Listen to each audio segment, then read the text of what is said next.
Here's a special look at the making of Olive the Other Reindeer. The fact that I actually got to do the voice, too, on top of it was just so much fun. And I have so many dogs, and I love this character so much, and it was really fun to finally get to put all these weird noises that I hear in my house all day to some use. Yeah!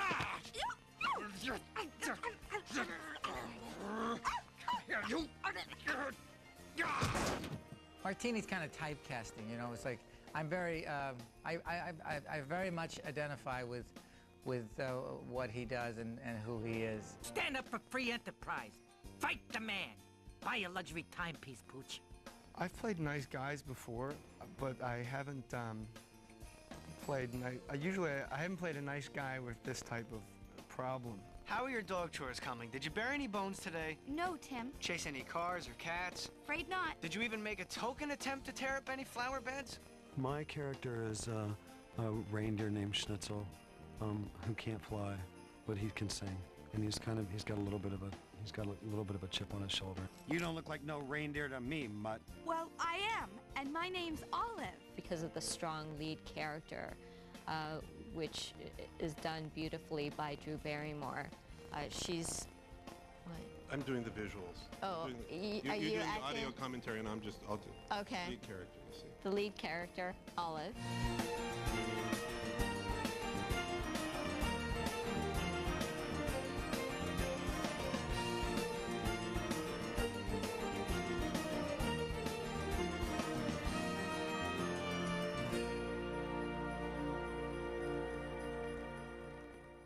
I grew up watching different Christmas specials, and they were so much a part of my Christmas ritual that I'm really excited to have a new one. Hey, everybody! Don't despair! I'm Olive, and I'm going to the North Pole to help Santa. I'm the other reindeer. The look of Olive is a little different than Simpsons or Futurama or other shows that are on TV. It's a 2D sort of looking show, but it's all done in 3D. The characters are modeled like you would a 3D character, like Toy Story, but they're modeled flat. They're not dimensional. Their environments are dimensional, but the unique style comes from this mixing and juxtaposing of flat and dimensional attributes.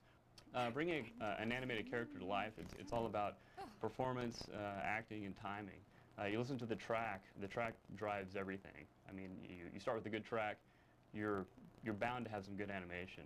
I'll bet Tim would rather have you pull Santa's sleigh than chase flower beds and tear up cars, or whatever. I'm sure he would, but... I'm serious, Olive. You've got to get to the North Pole. The look of the characters in Olive came directly from the book by Jay Otto, and we tried to mimic the look of the book, and that was one of the challenges we had in translating it to 3D. This is the storyboard room. This is where it all sort of starts here after the initial design work has taken place and the script's written. We have to convert the script into a comic book form. So basically what you're looking at is lots and lots of little drawings that replicate the script and give us something tangible that we can affix numbers to for shot numbers. There are actually about 750 shots in Olive. Here we're modeling the Olive character, and as you can see, she's in wireframe mode here. We're just pushing and pulling the points and polygons around here on the screen to manipulate Olive into any shape that we need. So right now, pushing and pulling on this mesh here, you can see it updating in the corner, and you can tell that Olive is a totally flat character. Even though she's in 3D, she's totally flat, which is a little bit ironic, but that is the nature of the style of the show. And we've actually got a stunt version of Olive that we did actually do in 3D for scenes that require a lot of rapid perspective changes on her.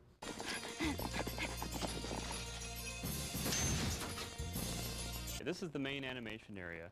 This is where we actually take the characters that have been built and start to push and pull them, move them around, get them into key pose positions, and actually get a performance out of them. Right now you're looking at a preview that Dave is stepping through, just checking out the action and seeing how it's playing. As you can tell, it's still a somewhat crude rendered shot. It doesn't have the final lighting, final texturing on it, but it's a little more evolved than at the modeling stage. In this room we do the lip sync animation, and Nick is actually working on a shot here of Olive. We can load in the audio wave file and position different frames of Olive's mouth positions to correspond with the different vowels and consonants of the dialogue.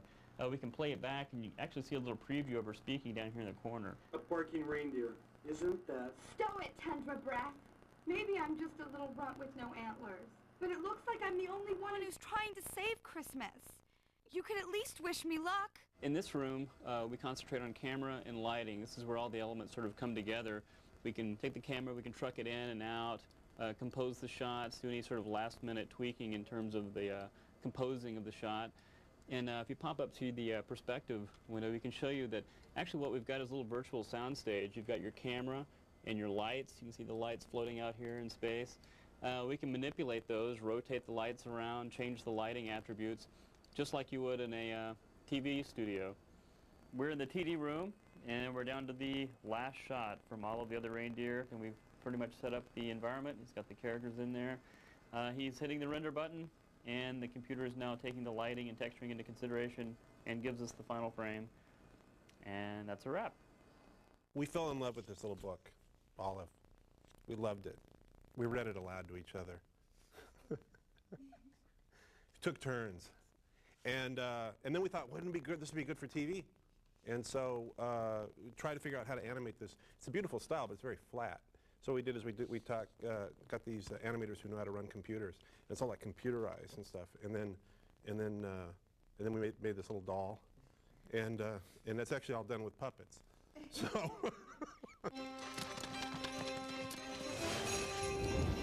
We have Dan Castellaneta from The Simpsons, who does the voice of the postman, an incredible actor. He really just brought this character to life. Nobody's going to help that lousy old Santa. Stay away from the North Pole, or I'll hand cancel you! And then we have Tim Meadows, who's Richard Stan's. Excuse me, Olive, but Santa said all of the other reindeer. I'm afraid you just misunderstood. It happens all the time. I used to think the Pledge of Allegiance was about me, Richard Stans.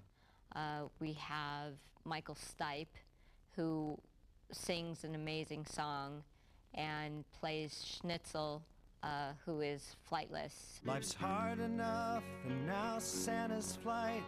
It's been an awful day. Ed Asner is Santa Claus. Fantastic. Ho, ho, ho, people! We're flying! Peter McNichol plays Fido, Olive's pet flea. Did Santa just say Olive, the other reindeer? He said maybe we'll make do with all of the other reindeer, you silly flea. No, he said Olive, the other reindeer. I heard him.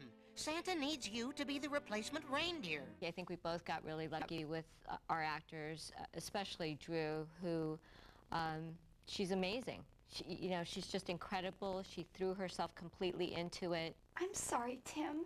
Let's not fight at Christmas. There's no Christmas this year. So you have to always wait to see what Claudia says. Could be bad, it could be good. Oh, sorry. This dog, when you see this dog actually come to life in animation, you'll never have wanted to hug a computerized image as much as this. Everyone loves you, Santa. And all over the world, everyone is hoping you'll fly tonight and make their dreams come true.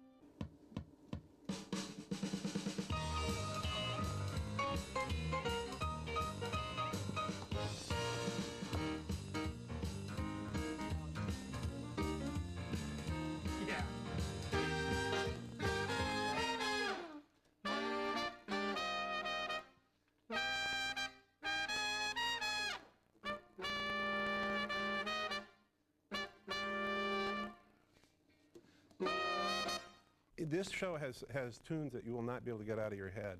It's got new classic Christmas carols. It's awesome stuff. Chris Ting has done an amazing job.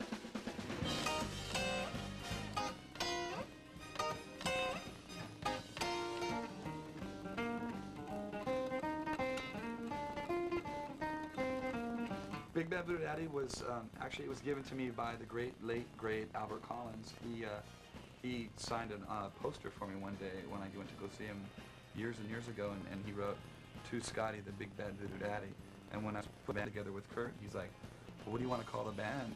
And it just came to me in my head, and I almost said it like tongue-in-cheek to see his reaction. I said, "Big Bad Voodoo Daddy," and he made this face. Yeah, that's great.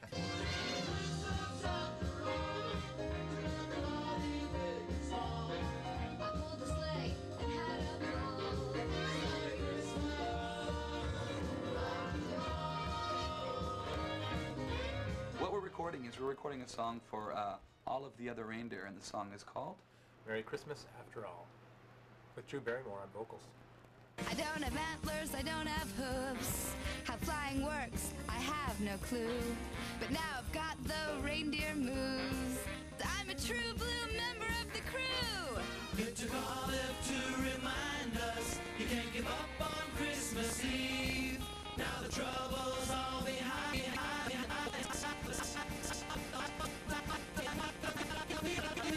All big at the front, all big, yeah, yeah. This is a Chris Ting song, an original song that he had written for the film specifically, and had chosen us. He had us in mind when he was writing it, and we're performing it now.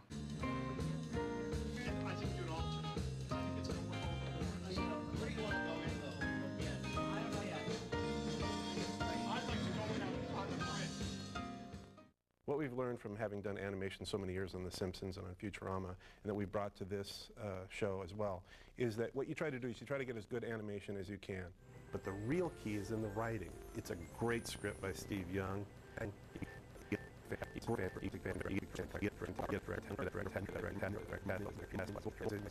can. Olive, the other reindeer, sings Christmas? Huh? No, I was gonna keep going because he opened Merry his mouth. Christmas, Tim. I hope you're not too mad at me. Olive! My character, Tim, is the owner of Olive, who is a dog, but she's not a very good dog. I mean, she's well behaved, but she's not really sure how to act like a dog.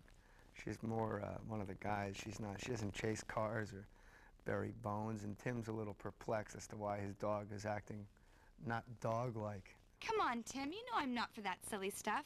I've tried to be man's best friend by being your best friend, haven't I? Yeah, well, get with the program, Olive, and start acting like a dog. I basically sort of ask Olive over and over again, what kind of dog are you? And then she begins to question it herself, and turns out she's not a dog at all. But she's the other reindeer that's got to save Christmas. Jay, what I'd like you to do, it's a little bit of that what when he first opens his mouth a little bit. I just want you to read it to yourself. Okay. Yeah. So when he goes to get up is when the second okay. I didn't really sort of come up with a voice. I think there was a time crunch, and I just decided, oh, tell him I have to do my own voice.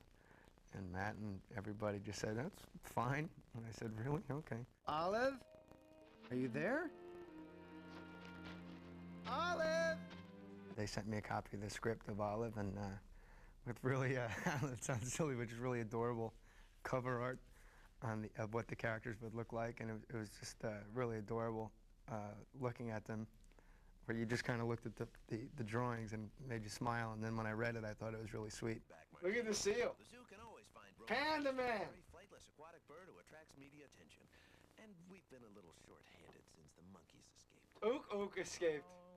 I thought this would be a really good thing to be a part of, because I don't think it's a one-year deal. It's got some real quality people behind it, and the animation's really phenomenal, and I thought it was really a special thing to be a part of. What happened? We're moving beeps around. Hold on 1 second. Q14, take 1. That looks like Shirley, my thought. That's reindeer, too. Merry Christmas, Olive. Oh, yeah. Merry Christmas. You're the best, Olive. I love you, Olive. Come in. Use a coaster, honey. Merry Christmas, Olive. Good girl. Good girl. Oh, you're the best.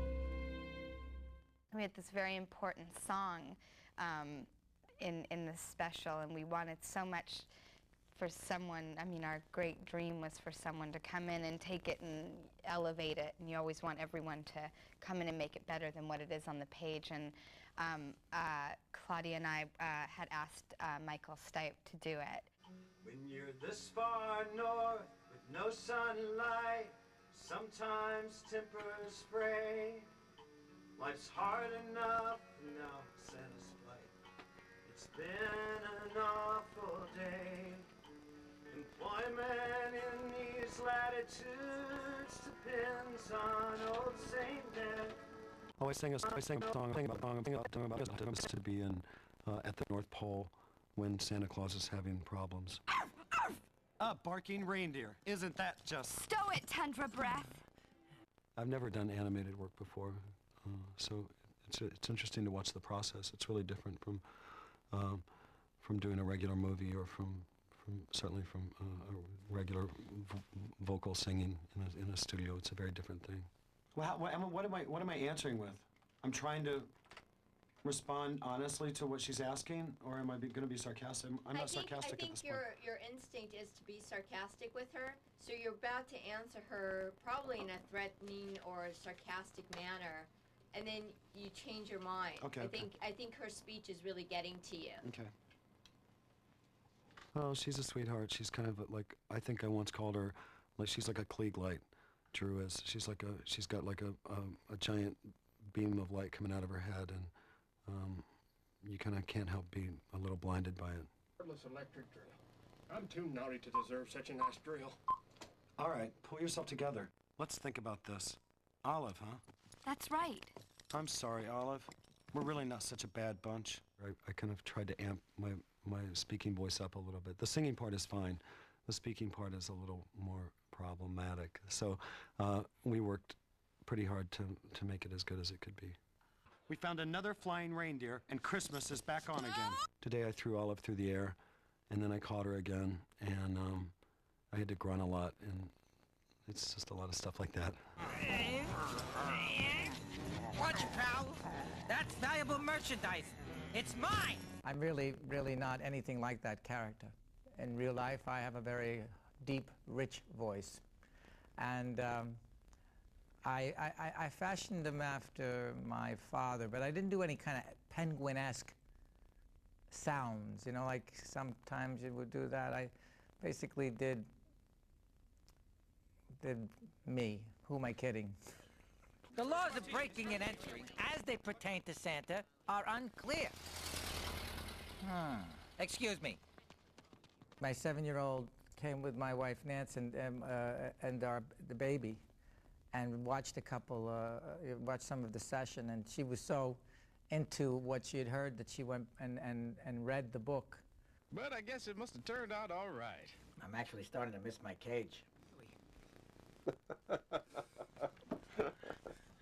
Actually, they showed me the book, and on the cover, which really made me feel cool, was a picture of Olive and Martini on the cover sheet of the script. Deliver this, punk! This is so much fun for me, to be able to be larger than life. And in animation, less is not more. More is more in animation. You owe me for those pens. Come on! Grab my tail! Quit wagging it! Whoa! A lot of times when I work on a character, I use an animal as a reference, you know, and penguins kind of walk sideways and they kind of slither around. That all may be true, but I'm a reindeer just the same. Listen, Olive, I'm from a zoo. I know reindeer. I worked with reindeer. Reindeer were friends of mine. You, Olive, are no reindeer. They called and asked me to come and be a part of it, and I was thrilled to be able to work with the caliber of people. Well, when I read it the first time, I felt mad. I'm actually doing a little Mel Gibson as Martini. Whoa, whoa, whoa! Whoa, whoa, whoa! I guess I could deliver this stuff. It's not as glamorous as helping Santa. But there'll be trouble if the folks can't enter their sweepstakes. It was really fun. Sometimes I felt so happy. I felt like an insane person. You know, I'd be like, Merry Christmas! And I looked like I was losing my mind, but I was just so happy being this character. And as an actor, you really do become your characters, and to get to be Olive, this, you know, heroic, beautiful dog made me so happy in life. I'm Olive, the new reindeer. I'm here to help pull Santa's sleigh. Olive. No Olive on my list. But Santa said on the radio that he was counting on Olive, the other reindeer. That's me. I'm here to fill in for Blitzen. I can't let you in. But I have to talk... No. Isn't there someone who I could... No. Don't you even care? Thank you. No, but I kind of toned it down because EPK is here. No. I know. I tend to burp and cough up phlegm and blow my nose and clear my throat and do all these things because it comes out sounding like you can really hear it in the voices. There's no room for imperfections. I went on the direction of the tone of the story, but I also wanted to sort of capture the way that Olive looked in the book, and I knew that she would look similar to that when it was animated. And she just had such a sweet, gentle, jovial nature. And that was the key word to me, was jovial. I thought I might have even been too heavy. See? Okay, good. It's an important gesture in her life. It means she's utterly comfortable. I'm ready. Okay. It's such a good time, and I've made such good friends with Matt and Claudia, and it is so amazing when you can trust people so much and learn from them and be guided by them and inspired by them. And, you know, we've also, you know, spent time outside of work, and they're just a hoot. They're so much fun, and I'm very lucky on this one, very lucky on this project. Yeah. I probably should have chewed them first. Oh, what I wouldn't give for opposable thumbs. Christmas is over. Hate to disappoint you, but I'm going to the North Pole to save Santa's flight. You're not a reindeer. You can't fly. You can't do anything. I think that the fear aspect is a little different than the Abominable Snowman, where he might scare you a little bit. I think the fear in Olive is that Christmas may not take place. Right back.